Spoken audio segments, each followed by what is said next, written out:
आज की मुरली का सार 19 मई शिव बाबा की ओर से जो आज मुरली बोली गई है, मैं उसका सार बोलूँगा। भगवान कहते हैं, मैं तुम्हें विश्व का मालिक बनाता हूँ। कोई भी किसी को विश्व का मालिक नहीं बना सकता, लेकिन भगवान शिव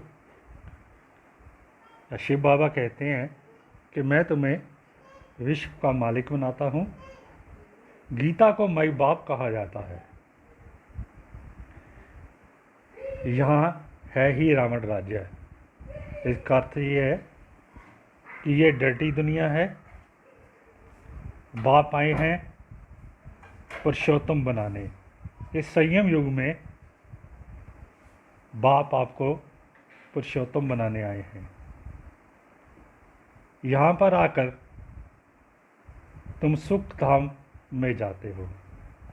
अगर आप शिव बाबा को सिमरन करते हैं, याद करते हैं, तो यहाँ से आप सुख धाम में जाते हैं। यहाँ पर हमें सीधा ही भगवान पढ़ाते हैं।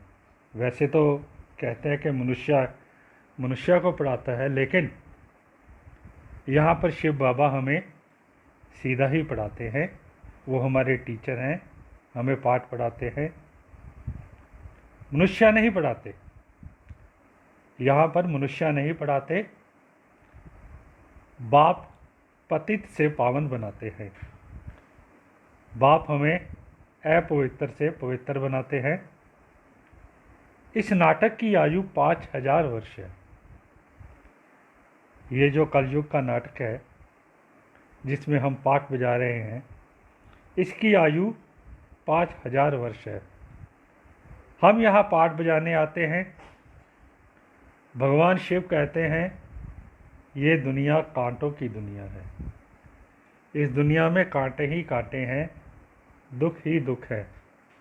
यहाँ सभी दुखी हैं।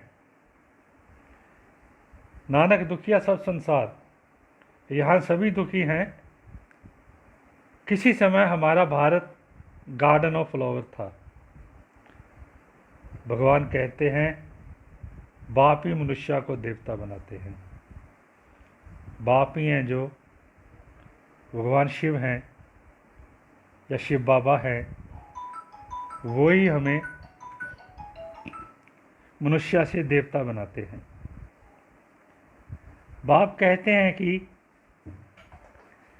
सारे खंड नष्ट हो जाएंगे। बाबा कहते हैं कि सारे खंड नष्ट हो जाएंगे, लेकिन भारत खंड कभी नष्ट नहीं होगा। भारत हमेशा ही रहेगा, चाहे सारे ही खंड नष्ट हो जाएं। अब संयम युग है। अब 5000 वर्ष का चक्कर पूरा हो रहा है। हमें वापस सचखंड में जाना है, वापस जाना है। हमें बाबा को याद करके अपने पाप भस्म करने हैं। हमें बाबा की ओर ध्यान लगा के, योग लगा के अपने पाप भस्म करने हैं तथा परम धाम की ओर चलना है। ओम शांति, ओम शांति, ओम शांति।